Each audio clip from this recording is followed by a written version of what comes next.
நாம சாப்பிடக்கூடிய ஒவ்வொரு பொருளையுமே அல்லாஹ் நம்ம பேரை எழுதிக்கிறான். நம்ம வாக்கு பார்த்து இன்னானுடைய மகன் இன்னான், அதை தான் நம்ம சாப்பிடணும். பிஸ்மில்லாஹிர் ரஹ்மானிர் ரஹீம்னு எழுதிக்காத நம்ம பார்ப்போம். அப்ப நம்ம பேரை எழுதி வச்சுதான் ரிஸ்க் கொடுக்குறோம் அல்லாஹ். அதை தான் நம்ம தேடுறோம். சரி, ஆனா நம்ம பேரை எழுதி வச்சுதான் அதையே தர அல்லாஹ் தர.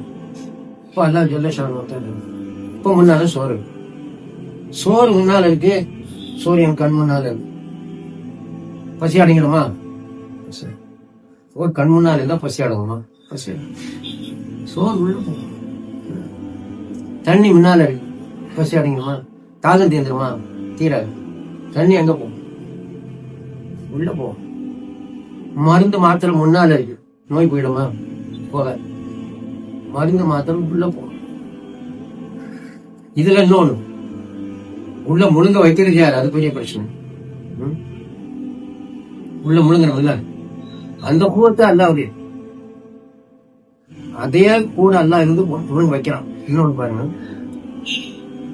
அதனால இப்ப நம்ம தேவையை பூர்த்தி செய்யறது சோறு வெளியில இருந்து இல்ல, தண்ணி வெளியில இருந்து இல்ல, மருந்து வெளியில இருந்து இல்ல, உள்ள போனாதான் பசி அடவும், தாகம் தீரும், நோய் தீரும்.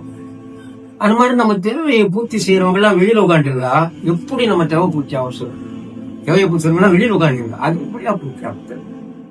தேவையை பூர்த்தி செய்யறவங்க உள்ள இருக்கணும், உனக்கு உள்ள இருக்கணும், அப்பதான் அவன் தேவை பூர்த்தி ஆகும். அப்ப அல்லாஹ் அருள்மறையில் பெருமானார் மூலமா சொல்லிதான், நான் அக்கரபில் வரி அடியானே, உன் உயிர் நரம்பு இருக்கு, அதுக்கும் உள்ள நான் இருக்கிறேன். ஆக உன் கூடவே நான் இருக்கிறேன்.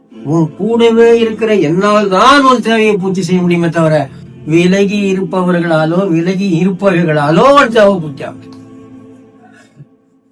அதுதான் தேவைகளை பூர்த்தி செய்வோன் அல்லாஹ் என்று விளங்குங்கள். அந்த அல்லாஹ்வும் நம் கூடவே இருக்கின்றான் என்பதை விளங்குங்கள்.